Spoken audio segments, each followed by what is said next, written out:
Pense por um instante no mundo em que vivemos. Um mundo feito de informações. Fotos, documentos, conversas, memórias. Tudo pode ser reduzido a dados, a uma sequência de uns e zeros. E no universo digital, copiar é tão fácil quanto respirar. Um clique, e uma informação que existia em um lugar, agora existe em 2, 10, 1000 lugares. Nesse ambiente, como podemos guardar um segredo? Como podemos garantir que uma mensagem seja lida apenas por quem deve lê-la? A resposta não está em muros mais altos ou em cofres mais fortes. Em um mundo onde tudo pode ser copiado, a segurança não é uma questão de força física, mas de elegância matemática. Vivemos cercados de segredos invisíveis, protegidos por essa matemática. É uma dança silenciosa de algoritmos que acontece bilhões de vezes por segundo, em todos os cantos do planeta. Quando você envia uma mensagem de bom dia no WhatsApp, não é apenas texto que viaja pela rede. É um texto embaralhado, transformado em um enigma que só o celular do seu amigo consegue resolver. Quando você compra um livro online e digita os números do seu cartão de crédito, esses dígitos não viajam abertamente. Eles são trancados em um cofre digital e somente o sistema de pagamento da loja tem a chave. Quando você faz login no seu e-mail, sua senha não é gritada aos 4 ventos da internet. Ela é sussurrada de forma segura, protegida por uma camada de complexidade matemática. Em cada uma dessas ações, você está confiando na criptografia, a arte e a ciência de esconder e revelar informações. Mas aqui, é importante fazer uma distinção fundamental. Muitas vezes, usamos a palavra codificar como sinônimo de criptografar, mas elas representam ideias muito diferentes. Pense na codificação, ou encoding, como uma tradução. É o processo de converter dados de um formato para outro, para que possam ser processados por um sistema. Por exemplo, o código Morse transforma letras em pulsos para transmissão via telégrafo. O sistema binário transforma tudo em uns e zeros para que um computador entenda. A regra para decodificar é pública e conhecida por todos. O objetivo não é esconder, mas sim padronizar, garantir a usabilidade. A criptografia, por outro lado, tem a intenção de sigilo. Ela também transforma a informação, mas o faz usando uma chave secreta. A mensagem original, chamada de texto plano, é convertida em texto cifrado, uma bagunça indecifrável para qualquer um que não possua a chave correta. A segurança não está no método, que geralmente é público e auditado, mas na confidencialidade da chave. Se a codificação é como traduzir uma frase para outro idioma com um dicionário público, a criptografia é como escrever em um diário e trancá-lo com uma chave que só você e uma pessoa de confiança possuem. O objetivo é a confidencialidade. Sem essa proteção, a internet como a conhecemos seria impossível. Não haveria comércio eletrônico, bancos digitais, redes sociais seguras ou privacidade em nossas comunicações. Seria um faroeste digital, onde qualquer informação estaria exposta e vulnerável. E mais recentemente, a criptografia se tornou a espinha dorsal de uma das tecnologias mais disruptivas do nosso tempo. Sem ela, o blockchain seria apenas um sonho vulnerável, um livro-razão digital que qualquer um poderia adulterar. A confiança em moedas digitais como o Bitcoin não existiria, pois não haveria como garantir a posse dos ativos ou a integridade das transações. A criptografia é o que torna o blockchain imutável e seguro. Nos próximos minutos, vamos mergulhar nesse universo fascinante. Vamos viajar desde as cifras usadas por imperadores romanos até os algoritmos complexos que protegem nações e economias inteiras. Vamos desvendar o código oculto que mantém o mundo digital de pé. Nosso objetivo é entender não apenas o que é a criptografia, mas por que ela é tão vital. Vamos descobrir por que os hashes e as chaves, conceitos que podem parecer abstratos, são, na verdade, o alfabeto da confiança na era moderna. Este é o alicerce sobre o qual nossa sociedade digital foi construída. e compreendê-lo é compreender a linguagem secreta do nosso tempo. A necessidade de comunicar em segredo é tão antiga quanto a própria comunicação. Desde generais em campos de batalha a diplomatas em cortes estrangeiras, a capacidade de proteger informações sempre foi uma vantagem estratégica crucial. Mas como garantir que uma mensagem seja lida apenas pelo seu destinatário? A resposta está em uma arte milenar que evoluiu para uma ciência exata: a criptografia. A própria palavra criptografia nos dá uma pista de sua essência. Ela vem da junção de duas palavras do grego antigo: kriptos, que significa escondido ou secreto, e graphein, que significa escrever. Literalmente, a arte da escrita secreta. É a prática de transformar uma informação legível, que chamamos de texto plano, em um formato ilegível, o texto cifrado, de forma que apenas quem possui a chave correta possa reverter o processo e ler a mensagem original. Uma das primeiras ferramentas criptográficas conhecidas remonta à Grécia Antiga, por volta do século V a.C. Era a escítala, usada pelos militares de Esparta. O sistema era engenhosamente simples.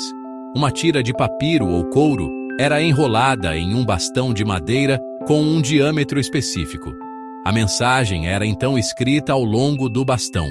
Uma vez desenrolada, a tira continha apenas uma sequência de letras aparentemente aleatórias. Para decifrar, o destinatário precisava de um bastão com o diâmetro exato do original, a chave física para reorganizar as letras e revelar a mensagem secreta. Avançando alguns séculos, chegamos a uma das cifras mais famosas da história, associada ao líder romano Júlio César. Para proteger suas comunicações militares, ele utilizava um método de substituição simples, hoje conhecido como a cifra de César. A ideia era deslocar cada letra da mensagem por um número fixo de posições no alfabeto. Por exemplo, com um deslocamento de 3 posições, a letra A se tornaria D, B se tornaria E, e assim por diante. Uma mensagem como atacar ao amanhecer se transformaria em um código indecifrável para um observador desatento. Embora eficaz para sua época, a cifra de César tinha uma fraqueza fundamental. Como o deslocamento era o mesmo para todas as letras, a frequência das letras na mensagem cifrada permanecia a mesma da língua original. Um criptoanalista habilidoso poderia simplesmente contar qual letra aparecia mais vezes no código e deduzir que ela provavelmente correspondia à letra mais comum do idioma, como a letra A em português. Esse método, chamado de análise de frequência, tornava a cifra relativamente fácil de quebrar. A criptografia precisava evoluir, e evoluiu. Durante o Renascimento, surgiu um método muito mais robusto: a cifra de Vigenère. Considerada inquebrável por mais de 300 anos, ela resolvia o problema da análise de frequência. Em vez de usar um deslocamento único, a cifra de Vigenère usava uma palavra-chave. Cada letra da palavra-chave determinava um deslocamento diferente para as letras da mensagem original, criando uma cifra polialfabética. Isso mascarava a frequência das letras, representando um salto quântico em segurança e um pesadelo para os decifradores da época. Mas a verdadeira revolução aconteceu no século XX, com a mecanização da criptografia. Durante a Segunda Guerra Mundial, a Alemanha nazista utilizou a máquina Enigma para codificar suas comunicações militares, navais e aéreas. A Enigma não era apenas uma cifra, era um dispositivo eletromecânico de uma complexidade impressionante. Com seus rotores intercambiáveis, um painel de conexões e configurações que mudavam diariamente, ela podia gerar um número astronômico de chaves diferentes. Para os aliados, quebrar a Enigma não era apenas uma questão acadêmica, era uma necessidade vital para antecipar os movimentos inimigos e vencer a guerra. Foi nesse cenário de urgência que a criptografia se transformou de uma arte para uma ciência aplicada, impulsionada pela matemática e pela engenharia. A batalha contra a Enigma foi uma guerra de mentes e máquinas. Do lado dos aliados, um time de brilhantes criptoanalistas em Bletchley Park, liderado por figuras como o matemático Alan Turing, trabalhou incansavelmente. Turing e sua equipe não tentaram quebrar a cifra manualmente. Eles construíram outra máquina, a Bombe, um dispositivo eletromecânico projetado para testar milhares de combinações por segundo e encontrar as configurações diárias da Enigma. Esse esforço monumental não apenas ajudou a encurtar a guerra, salvando milhões de vidas, mas também lançou as bases para a computação moderna. A quebra da Enigma marcou um ponto de virada. A criptografia deixou de ser sobre substituição de letras e dispositivos mecânicos e passou a ser domínio da matemática pura, da teoria da informação e do poder computacional. O que antes era uma arte de esconder mensagens, tornou-se a ciência de construir confiança em um mundo cada vez mais digital. Essa jornada, das tiras de papiro dos espartanos aos supercomputadores que quebravam códigos de guerra, preparou o terreno para a criptografia que protege nossas vidas digitais hoje. No capítulo anterior, vimos a diferença fundamental entre criptografia simétrica e assimétrica. A criptografia simétrica, com sua chave única, é rápida e eficiente, mas nos deixa com um dilema antigo: como compartilhar essa chave secreta com segurança? Se você precisa enviar a chave pelo mesmo canal que usará para a mensagem, como pode garantir que um interceptador não a pegue? É como precisar enviar a chave de um cofre pelo correio para que alguém possa abri-lo, esperando que ninguém copie a chave no caminho. Esse problema, conhecido como o problema da distribuição de chaves, foi um obstáculo para a comunicação segura por séculos. Era necessário um salto de imaginação, uma maneira de criar um segredo compartilhado em plena luz do dia. E então, em 1976, o mundo digital mudou para sempre. A revolução começou quando dois matemáticos visionários, Whitfield Diffie e Martin Hellman, publicaram um artigo inovador chamado New Directions in Cryptography. Eles não apenas identificaram o problema, mas propuseram uma solução tão elegante quanto poderosa: o conceito de criptografia de chave pública, ou criptografia assimétrica. A ideia deles era tão contraintuitiva que parecia mágica. A possibilidade de duas pessoas, que nunca se encontraram, criarem um segredo compartilhado enquanto um adversário observa cada passo da conversa. Para entender a genialidade por trás disso, vamos usar uma famosa analogia: a da mistura de tintas. Imagine que Alice e Bob querem criar uma cor secreta, mas só podem se comunicar por um canal público, onde a espiã Eva está ouvindo. Primeiro, eles concordam publicamente com uma cor inicial comum, digamos, amarela. Qualquer um, incluindo Eva, pode ver essa cor. Em seguida, Alice escolhe sua própria cor secreta, que só ela conhece, digamos, vermelha. Ela mistura sua cor secreta com a cor pública amarela, resultando em uma nova cor, laranja. Alice envia essa mistura laranja para Bob. Eva vê a cor laranja, mas não consegue desmisturar para descobrir o vermelho secreto de Alice. Enquanto isso, Bob escolhe sua própria cor secreta, azul, e a mistura com a cor pública amarela, obtendo verde. Ele envia essa mistura verde para Alice. Agora, vem a parte final. Alice pega a mistura verde que recebeu de Bob e adiciona sua cor secreta original, a vermelha. Bob pega a mistura laranja que recebeu de Alice e adiciona sua cor secreta original, a azul. O resultado? Ambos chegam exatamente à mesma cor final. Uma mistura de amarelo, vermelho e azul. Um marrom secreto que só eles dois conhecem. Eva, que só viu a cor pública e as duas misturas intermediárias, não consegue recriar essa cor final. Esse é o princípio do protocolo de troca de chaves Diffie-Hellman. Na prática, em vez de cores, usamos números extremamente grandes. A cor pública é um número primo e um gerador. As cores secretas são números privados que cada parte escolhe, e a mistura é uma operação matemática chamada exponenciação modular. É fácil de calcular em uma direção, mas incrivelmente difícil de reverter. Assim como é difícil separar as tintas depois de misturadas. Essa propriedade é o que chamamos de função de mão única. A partir dessa base, surgiu o sistema de chaves que usamos hoje. Ele funciona assim.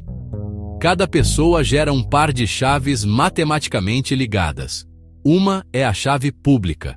Como o nome sugere, ela é feita para ser pública. Você pode publicá-la em seu site, enviá-la por e-mail, gritá-la do alto de um telhado. Ela é como o número da sua conta bancária ou o seu endereço de e-mail. É uma informação que permite que outros interajam com você. A outra é a chave privada. Esta é o seu segredo mais bem guardado. Você nunca, jamais a compartilha com ninguém. Ela deve ser protegida com o máximo cuidado, pois é ela que prova sua identidade e lhe dá acesso aos seus ativos digitais. A mágica está na relação entre elas.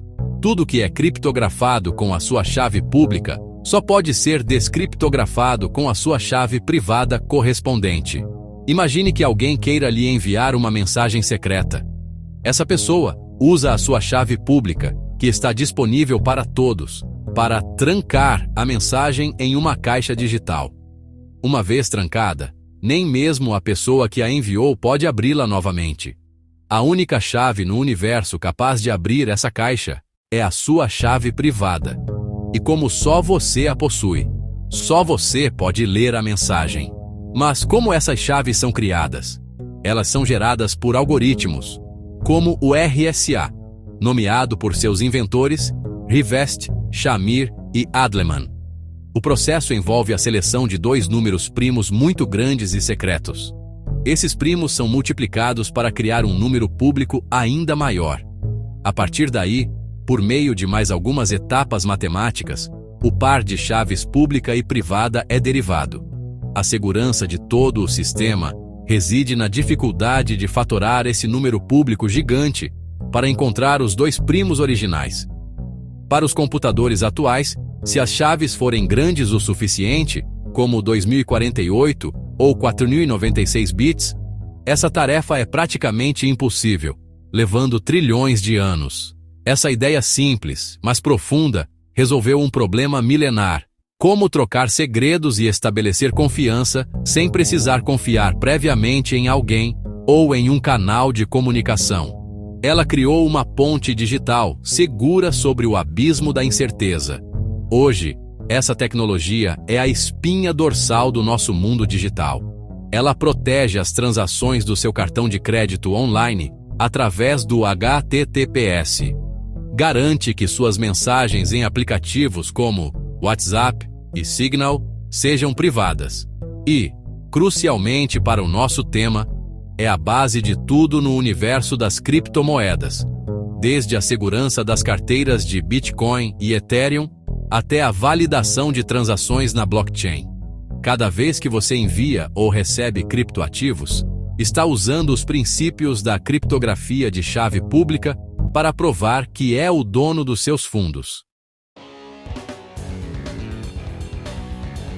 No blockchain, cada transação é assinada digitalmente. Quando Maria envia um Bitcoin a João, ela usa sua chave privada para assinar a transação. A rede verifica com sua chave pública que a assinatura é autêntica e o registro se torna imutável. Nenhum banco, nenhum intermediário, apenas provas matemáticas. No blockchain, a confiança é substituída pela prova. Agora, chegamos ao coração do blockchain, o hash. Um hash é uma função matemática que transforma qualquer dado, uma frase, um arquivo ou uma transação, em uma sequência única de números e letras. Exemplo: Olá, mundo, assim que nós damos boas e tudo 8 0 30 ou 100 do que é 7. Mude uma letra, e o resultado muda completamente. Propriedades essenciais. É determinístico. A mesma entrada gera sempre o mesmo resultado. É rápido de calcular. É irreversível. Impossível descobrir o original a partir do hash, é único.